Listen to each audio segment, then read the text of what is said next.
Now, we get 2 new episodes of Fiona and Cake every week, but this most recent episode ending has left me absolutely devastated. We're gonna break it down, so go watch it if you haven't, because we have massive spoilers ahead. But if you have seen the episode and want to talk about it even more with fans, consider joining our Cartoon Universe Discord server. We have plenty of channels to talk about all your favorite cartoons, and we're also giving away a $100 Amazon gift card. To win, just join the Discord and sign up with our crew bot. From there, you can earn Toon tokens that let you buy entries into the raffle for that gift card, as well as other cool prizes. Use our easy onboarding process to select the channels and TV shows that you want to see. Just make sure you select Cartoon Network to get our Adventure Time chat. Now, even in its original run, Adventure Time liked to take breaks from its main characters to explore larger side stories in a mini-series format. And since the official series has ended, we had a few of these little mini-series pop up as sequels. The series Fiona and Cake was set up to just be a fun mini-series starring some gender-bent fanfiction characters of Jake and Finn, but the premise quickly evolved to being a large deconstruction of Adventure Time as children's media.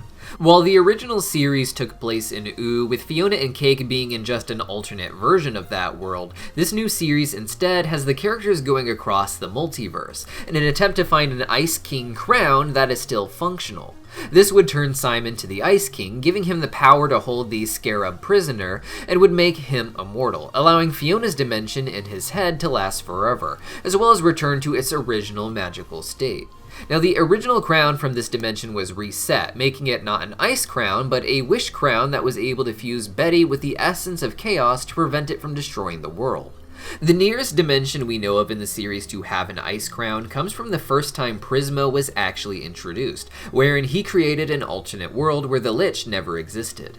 In this alternate world, known as Farmworld, the crown would eventually be found by the alternate Finn, who would go crazy from its power and cause a new ice age. However, in a later episode, Prismo would send Jake and Finn back to that reality to try and correct it.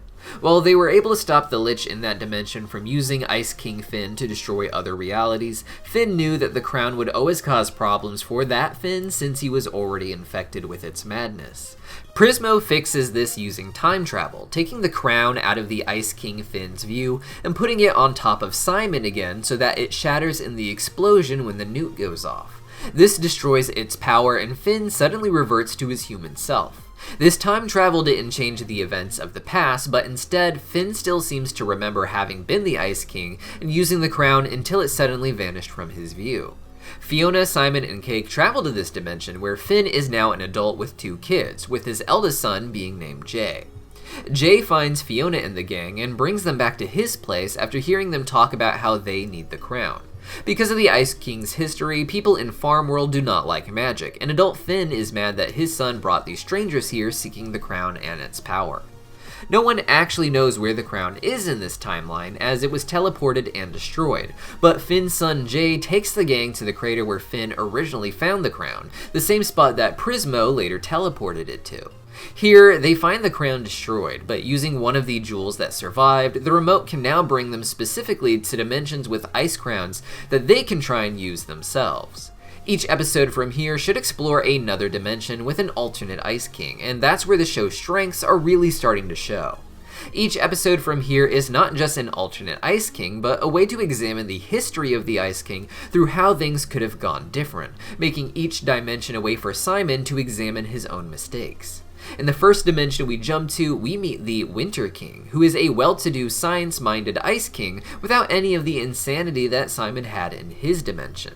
This world looks almost like an inversion of the Ooo we know, where the Ice King is the sane leader of the free people, and this world's version of Princess Bubblegum is the insane queen trying to kidnap the Ice King. This makes Simon reflect on how different his life could have been, and really how different he can be now if he gets a crown like this one, which the Winter King claims can be cloned with some of his technology.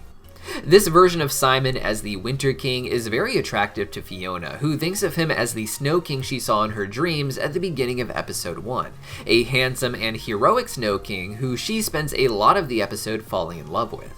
Now, while all of this is presented as the sort of ideal timeline that they could have fallen into, there was something off about the Winter King not being insane, but Bubblegum somehow being crazy instead.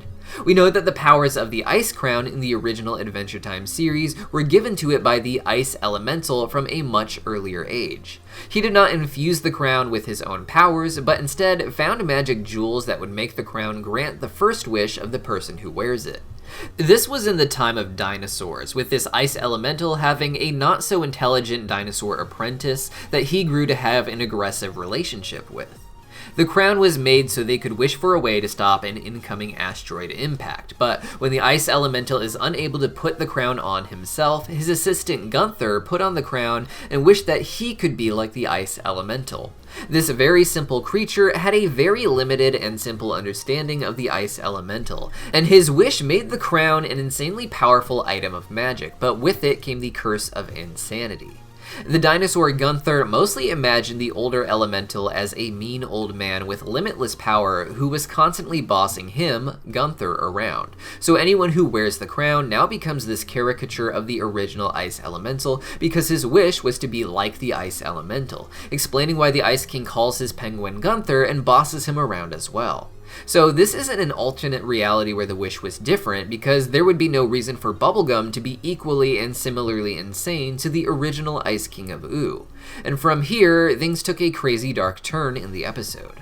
The story thus far is about Fiona wanting to escape her dull, magicless reality and to go on a magical and romantic adventure. But by the end of this episode, Fiona has a completely different idea of what the reality of adventuring is and the horrible consequences that come with it.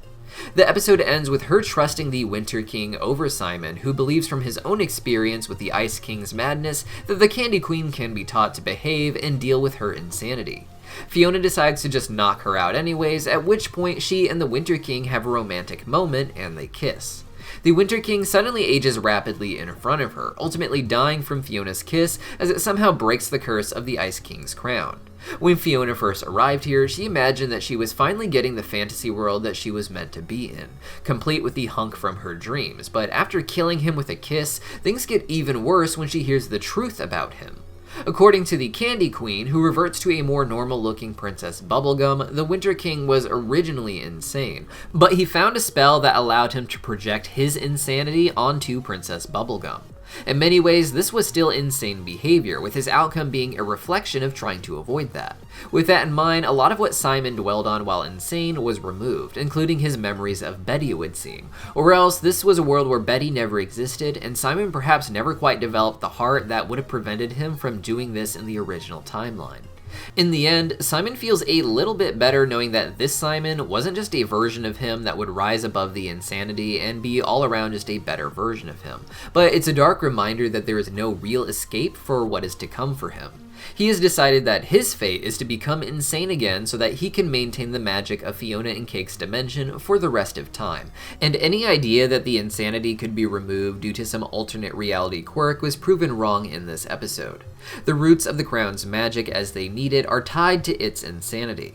Any other dimension where the Ice Crown doesn't seem to do that would just be a world where the insanity manifests in different ways, perhaps something we will explore in future episodes outside of simply projecting it onto someone else. For Fiona, this is one step deeper into the deconstruction of her own fantasy. While she was originally a magical adventuring girl in an Ooo-like world, she is finding the reality of these supposed adventures very difficult.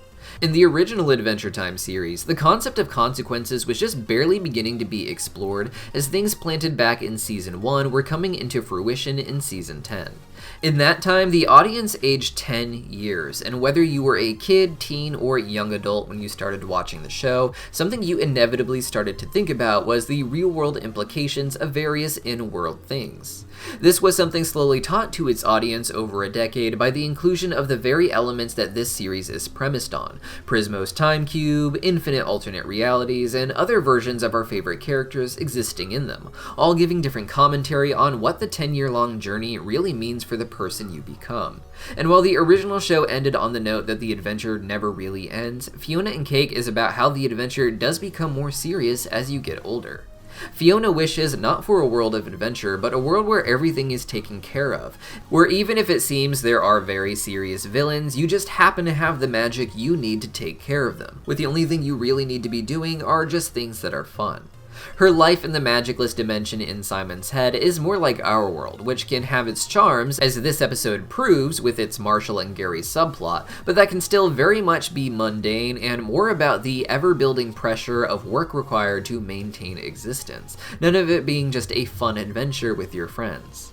Here, however, Fiona is seeing that the adventures aren't all just sparkles and beating up bad guys. In one moment, Fiona's entire worldview changed when her fantasy melted away and died right in front of her. A common trope in this sort of narrative is to have the main character return to their more mundane existence after having grown from the fantasy adventure, which makes them come to terms with where they really belong. Simon's story opened on this same note, with him not really enjoying the world of Ooh as a normal human from the 20th century.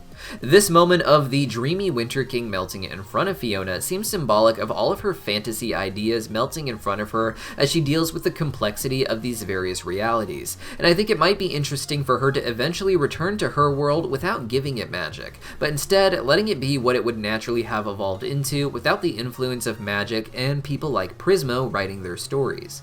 A charming world where the sweet little moments from episode 1, or in this episode with Gary and Marshall, are allowed to play out.